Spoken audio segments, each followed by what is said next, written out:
E aí, pessoal, vamos falar um pouquinho de intervenções luso-brasileiras no Prata? Bom, se você tem o mesmo problema que eu, quando você ouve Prata, província cisplatina, você começa a ter urticária? E talvez eu não seja a única, talvez você tenha o mesmo problema que eu, porque é realmente muito complicado e a prova exige um conhecimento de detalhes absurdo, né, sobre a política externa é, do Brasil, né, do Reino de Portugal, nesse sentido. E, bom, a gente vai desbravar isso um pouquinho hoje. O que eu quero falar hoje com você? Sobre as duas intervenções joaninas e a Guerra da Cisplatina, tá? Então a gente vai ver como esses três eventos estão interligados e, como você sabe, chegando no final, você pode encontrar um resumo, né, na descrição do vídeo e também questões resolvidas, né, ver a maneira como isso foi cobrado na prova. Bom, vamos falar então da primeira intervenção joanina. Primeiro de tudo, você deve se lembrar que nós estamos falando da famigerada região do Prata. É uma região de disputas entre Portugal e Espanha e no contexto das independências ela continua sendo uma região em disputa entre, né, o que vai se tornar o Império do Brasil e o que vão se tornar as repúblicas latino-americanas. Então, alguns autores, inclusive autores que estão elencados aqui nesse resumo, né, o Rubens Recupero, o Marcelo Basile, mesmo o Recupero, né, eles entendem esses conflitos na Cisplatina como uma extensão de conflitos que já existiam desde a época, né, da América colonial, colonizada tanto por Portugal quanto pela Espanha. Bom, o que a gente vai então focar é o início do século XIX, né? É o momento dos movimentos de independência da América Latina, né? O momento em que os vice-reinados espanhóis vão sendo desmembrados. E olha, não se importa, tá? Mas eu preciso colar o tempo todo, porque realmente isso é muito cheio de detalhe. Bom, é claro, né, que a gente tem um contexto muito amplo, né, de independências ocorrendo, de negociações. A gente tem o Simão Bolívar, a gente tem o José San Martín, né? Mas o que vai mais interessar para nós agora é o movimento da independência do vice-reino do Prata, né, que vai dar origem às províncias do Prata. Bom, o que acontece é o seguinte, a gente começa com a Revolução de Maio, em 1810, em Buenos Aires. Por essa revolução, o Cabildo Abierto, ele depõe o vice-rei espanhol, que era o Santiago de Liniers. Ele já tinha recebido apoio de Dom João, que tinha chegado em 1808 aqui para as nossas bandas, ou pelo menos o oferecimento de apoio, e ele recusou e acabou se dando mal. E vamos lembrar que 1810 dois anos depois das tentativas frustradas de intervenção inglesa no vice-reino do Prata, o que acaba enchendo muito a bola dos cabildos, né? Então, vamos lembrar que eles estão naquele contexto, né, em que a obediência ao reino espanhol já é uma coisa complicada, porque o rei Fernando VII está preso, né? Quem governa a Espanha agora é o irmão de José Bonaparte. Então, é um momento em que, né, todas as monarquias estão sob risco, né, na Europa, e os vice-reinos podem sofrer, porque nas Américas essas elites crioulas, né, elas podem também estar descontentes com o regime monárquico que acaba incidindo, né, em poderio sobre elas. Então, quando acontece essa Revolução de Maio, é justamente isso que acontece, né? É deposto o vice-rei e no lugar dele, né, para governar, aquilo então que vai, né, dar origem às Províncias Unidas do Prata, entra em cena o primeiro Cabildo Aberto, né? Vai instituir uma primeira junta.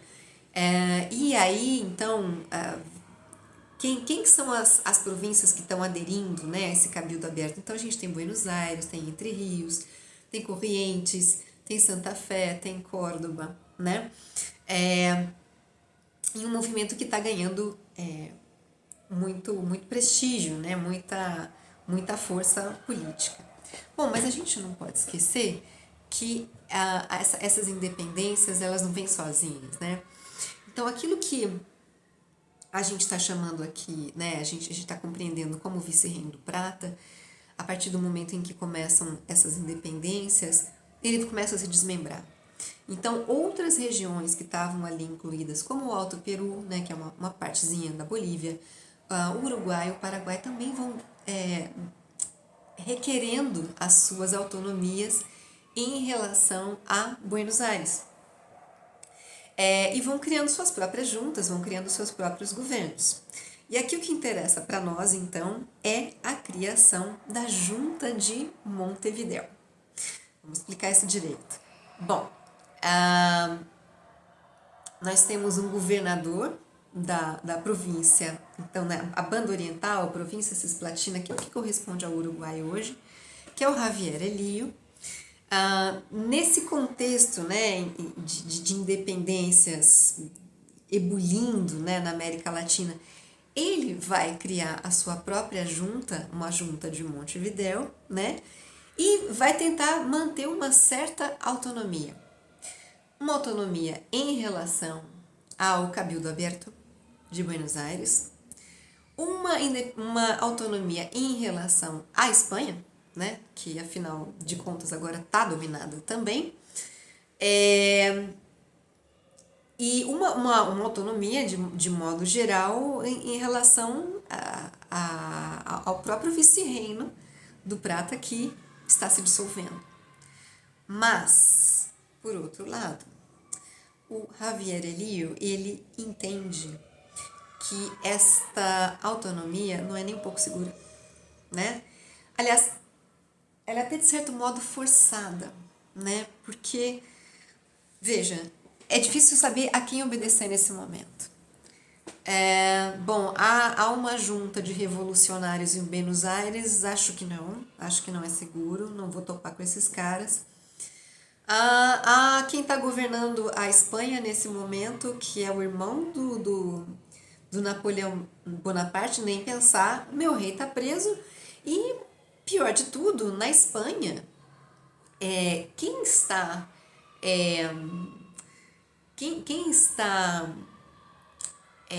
ameaçando o poder de José Bonaparte é a Junta de Cádiz, né? São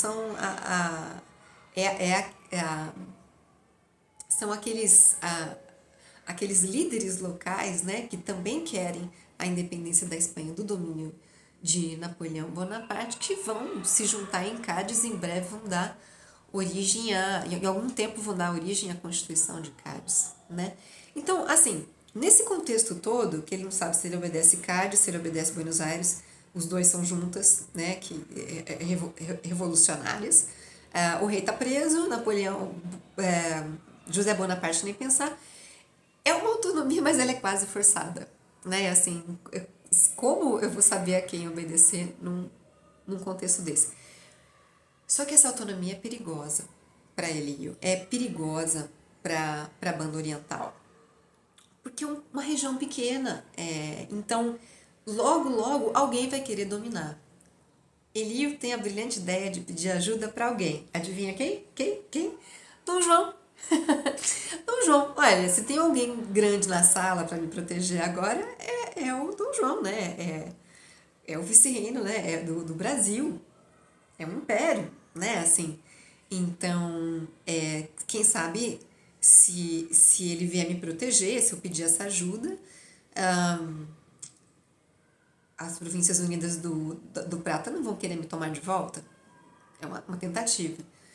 E, além disso, a Carlota Joaquina, né, esposa de Dom João, ela é irmã do rei Fernando VII. Então, assim, é a parente mais próxima a quem eu devia lealdade antes dessa revolução toda acontecer. Então, não tem dúvida, é para Dom João que eu vou pedir ajuda. Dom João, você me envia umas tropas, porque eu tô precisando de proteção aqui, tá complicado, eu sou pequeno, alguém vai passar por cima de mim. Ok, não, sem problema, tô mandando agora. Dom João obedece, né? Obedece, desculpa. Dom João atende a esse pedido. Carlota Joaquina tem interesse, né, nessa movimentação, porque, enfim, se de repente ela tivesse um apoio da Inglaterra para essa ocupação, né, de Portugal sobre a província cisplatina, ela poderia expandir aquele reinado e, eventualmente, quando Dom João morresse, ela poderia se tornar a Rainha do Prata. A gente não pode esquecer da fofoca histórica, né? Ela era amante do almirante Sidney Smith, né? Que era um almirante que estava aqui na região, né, do Atlântico Sul, e ela tinha, assim, uma certa esperança de que esse apoio acontecesse. Não aconteceu, a Inglaterra não ia bancar isso, não ia arrumar essa treta com a Espanha, que era aliada da França, né? Mesmo com essa história de rei preso e tudo mais, não era um bom momento para provocar mais a Espanha e mais a França. Então, a Inglaterra não vai topar. E em pouco tempo, o Sir Sidney Smith ele é considerado persona não grata. O Dom João percebe a influência que ele tem e ele diz para a Inglaterra, olha, não dá para manter esse camarada aqui não. Manda ele de volta e, bom, enfim, ele é mandado de volta, acaba o romance, né? Mas, enfim, o que acontece é o seguinte, nesse momento, né, em que Dom João está enviando as tropas portuguesas estão vindo, estão descendo para a banda oriental, o Elío está em guerra com Buenos Aires. Montevidéu está em guerra com Buenos Aires. E, bom, Buenos Aires tem um exército, né, e pode tomar de volta a banda cisplatina, mas o Elío tem um certo poder naval. E ele começa a bombardear. Ele manda navios e começa a bombardear Buenos Aires. Bom, quando os revolucionários de Buenos Aires percebem que o negócio está ficando feio, Elío não estava para brincadeira, eles falam, tá bom, a gente para, a gente não vai mais querer dominar você, não vai mais querer anexar a banda oriental, vamos fazer um acordo de paz, você não me bombardeia mais, eu não te invado mais. Mas tem uma condição, você pega aquelas tropas que você chamou lá do Dom João e fala para ele mandar de volta, porque isso vai dar ruim. E o Elío tava pensando já nisso, né? Tipo, eu acho que vai dar ruim mesmo. Porque, imagina, eu chamei eles para me proteger, mas assim, quem diz que eles não vão me dominar, né? Vai que... E, bom, o Elío, né, vê isso como conveniente e, né, bate aquele zap pro Dom João e fala, ó, não preciso mais não, pode mandar de volta as tropas que a gente já se resolveu aqui, eles vão deixar eu independente, não vou invadir mais. Aí o Dom João fala, o quê? Eu já gastei uma bica para mandar as tropas para ele. Eu tô descendo, tô ocupando, você chamou, agora eu vou até o final. E aí, esse mal-estar, né, que é causado pela negativa, né, de Dom João, ele acaba sendo resolvido diplomaticamente por quem? Um doce, se você adivinhar, Lord Strangford, né, é ele que o interessado, né, ele é o embaixador da Inglaterra. Agora, no Brasil, né, enquanto o Brasil ainda é um reino dual, né, ele é mandado para o Brasil, e é ele quem vai fazer a mediação com Dom João. Falou: Dom João, eu diplomaticamente estou te pedindo, em nome da Inglaterra, que você mande as tropas de volta. E tipo, um pedido diplomático da Inglaterra significa mande as tropas de volta. E Dom João não tem outra saída senão obedecer. Vamos lembrar o seguinte, nesse contexto, como eu já tinha falado anteriormente, tudo que a Inglaterra não quer é provocar ainda mais a França. Peraí, eu vou mexer com um governo que poderia ser apoiado pela Espanha, que é aliada da França, e piorar a situação, né? A situação, melhor não, né? A gente não quer provocar a Espanha, a gente não quer mais treta com a França, então é melhor chamar as tropas de volta. E Dom João chama, e a contragosto, e sem indenização nenhuma. Bom, essa foi a primeira intervenção do Prata. Então, o que você tem que saber é a primeira intervenção joanina no Prata acontece porque acontece a pedido de Javier Elío, que afinal não se concretiza. Agora a gente vai para a segunda intervenção no Prata, ainda uma intervenção joanina. Bom, uma coisa que é importante a gente saber aqui. Nesse contexto, né, de independências, existem projetos de independência diferentes, né? Existem aqueles governos que vão se formando, que têm uma tendência mais federalista, né? Assim, pensando que regiões podem estar coligadas, podem estar confederadas, mas mantendo autonomia.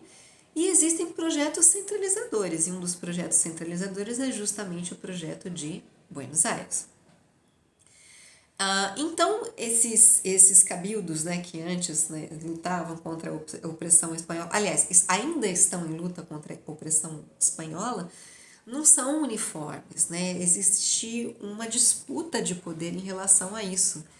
Como vão ser os governos? Eles vão ser mais centralizados ou eles vão ser mais independentes? Então, Buenos Aires, né, ele tem uma visão, o governo de Buenos Aires tem uma visão completamente centralizadora, enquanto outras regiões não. E aí, em 1814, é criada a Liga dos Povos Livres, ou Liga Federal.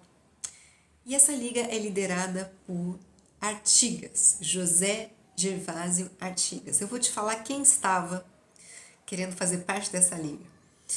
A banda oriental, né, o atual Uruguai, Entre Rios, Corrientes, Santa Fé e Córdoba.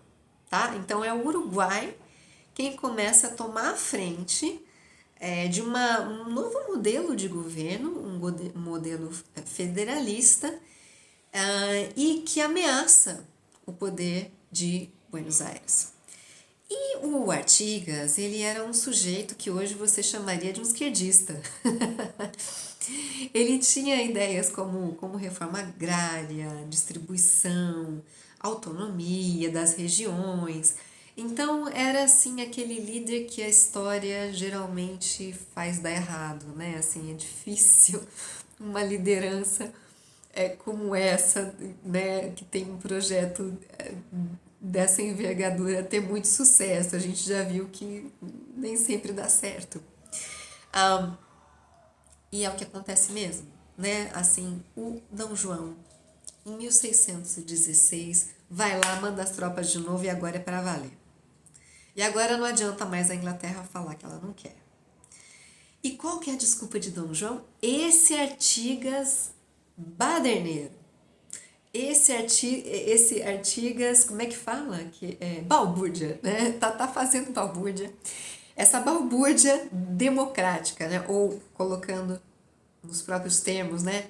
Uma democracia bárbara, né? É isso, é essa desculpa de Dom João para invadir a banda oriental e ocupar e começar a colocar gente do exército português em cargos de liderança, ou então apontar que lideranças uruguaias deveriam ocupar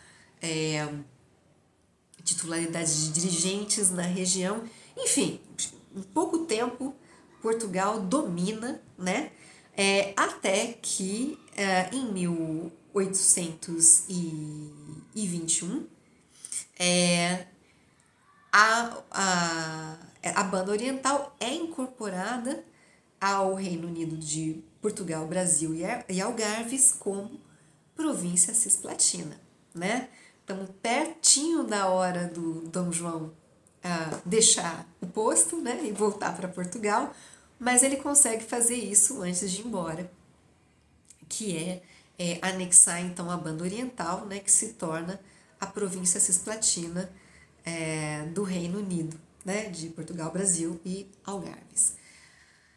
E o que o governo de Buenos Aires fez enquanto estava vendo o pau comer solto, o Brasil ir lá e derrotar Artigas? Nada! Pegou uma pipoquinha, sentou e ficou comendo. Por quê? Porque o Artigas tinha um projeto diferente do projeto de Buenos Aires.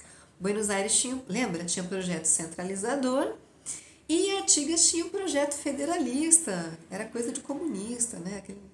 Então, você tá achando que você pode me desafiar? Agora aguenta o Dom João sozinho. Então foi isso, né? Não fizeram nada, deixaram e simplesmente a banda oriental é anexada. O interessante é que essa incorporação ao Reino Unido de Brasil e Portugal, ela é acordada com a província cisplatina, existe uma concordância da província cisplatina nessa anexação, e não por menos, porque a maioria dos dirigentes ou era português ou estava a mando do governo português, claro que eles aceitaram, né? Bom, essas justificativas para anexação, então elas utilizaram a desculpa do Artigas, que era baderneiro, a desculpa também que Carlota Joaquina teria direitos sucessórios, né, na região do Prata, enfim, anexou. Em 1821, o Uruguai começa a fazer parte do Brasil. Quer dizer, não era nem Brasil nem Uruguai, né? Então é ainda o Reino Unido e a província cisplatina. Bom, agora eu juro que eu tô terminando, tá? Agora a gente vai, ato contínuo, para a guerra da Cisplatina, que os uruguaios e argentinos conhecem como Guerra do Brasil, Guerra Argentino-Brasileira, né? Essa estabilidade, né, da banda oriental, ela não vai continuar por muito tempo. Em 1825, um líder chamado Juan Antônio Lavalleja, que também era um cabildo, né, também era uma liderança de elite, ele junta os 33 orientales, né? Então, eles vão receber, são uruguaios, recebem apoio do governo de Portugal para começar um movimento de independência agora do Império do Brasil. Lembra que é 1825, o Brasil já está independente, né? E agora o Dom João já foi de volta para Portugal. Quem está no lugar dele, quem é o imperador do Brasil, é Dom Pedro. O Dom Pedro, claro, vai achar isso uma insubordinação, secessão não pode, e, bom, enfim, vai começar uma guerra. Só que a guerra, ela não é contra a província cisplatina. A guerra é contra Buenos Aires, que está incitando o pessoal aqui a querer fazer independência. Que, na verdade, não era uma independência o que eles queriam, né? Na verdade, eles queriam voltar ao domínio das Províncias Unidas do Prata. Então, a guerra é com o Prata, a guerra é com o pessoal da Argentina, né? Não é Argentina ainda, mas a província do Prata. A guerra é com Buenos Aires, colocando assim. E aí, o que acontece é o seguinte, o Brasil, ele tinha uma marinha até que legal, porque tinha bastante inglês aqui, mas o exército era bem fraco. E as províncias cisplatinas, né, Uruguai, né, a província Cisplatina e as províncias do Prata. O contrário, elas eram melhor, tinham uma tática terrestre melhor e uma marinha que não saía do lugar. E ali você não pode esquecer que a gente tem o Rio da Prata, né? Então, se o Brasil quiser fazer um bloqueio naval, ele consegue matar a população de fome, né? E era justamente isso a arma de guerra, né? Então, assim, mas no fundo o exército brasileiro, né, imperial também sofria muitas baixas, né? Porque exército mesmo, o Brasil não tinha de fato, enquanto todos esses países, eles tinham lutado, né? Eles tinham feito guerras de independência, então eles tinham exércitos minimamente mais preparados e mais motivados, né? Porque a ideia de independência ainda está muito forte, ainda está muito, muito acesa, né? O fato é que ninguém sai do lugar, né? A gente tem essa expressão do imobilismo, né? Assim, às vezes aplicada aqui também por alguns autores, porque ninguém consegue ganhar a guerra e, bom, chega aquela hora que a Inglaterra perde a paciência e fala, ai, tá bom, vou descer daqui do Olimpo e vou lá resolver a questão. Então, quem a gente tem aqui é o ministro Lord Canning, ministro das Relações Exteriores. É ele quem propõe que a guerra cesse e propõe a independência das províncias, da província Cisplatina, que então vai se tornar o Uruguai. Então, em 1828, foi assinada a Convenção Preliminar de Paz, que confirmou a independência do Uruguai e estabeleceu garantias para a sua soberania. E estabeleceu que Brasil, Argentina e Inglaterra seriam garantidores do novo país. Como você já deve lembrar, o desfecho para Dom Pedro não é nada positivo, isso vai se somar a outras questões que vão acabar levando à sua deposição do Império do Brasil, ao seu retorno a Portugal. Claro, ele tinha muito mais interesses dinásticos, né? Portugal é o que importa. Ele é um imperador que impera para Portugal. Ele nunca imperou para o Brasil, né? Então, claro que esse movimento dele voltar para Portugal e garantir o trono para sua filha em Portugal tem a ver, né, com essa vontade de manutenção de uma soberania dinástica que ele tem. Mas existe também uma intolerância da população brasileira com ele, né? Assim, de vários setores, ficando de saco cheio desse governo tão centralizador que se mete numa guerra para perder e gasta, né, dinheiro dos cofres, bom, não exatamente públicos nesse momento, mas, enfim, gastos que poderiam estar sendo feitos no Brasil estão sendo feitos numa guerra, isso é totalmente impopular.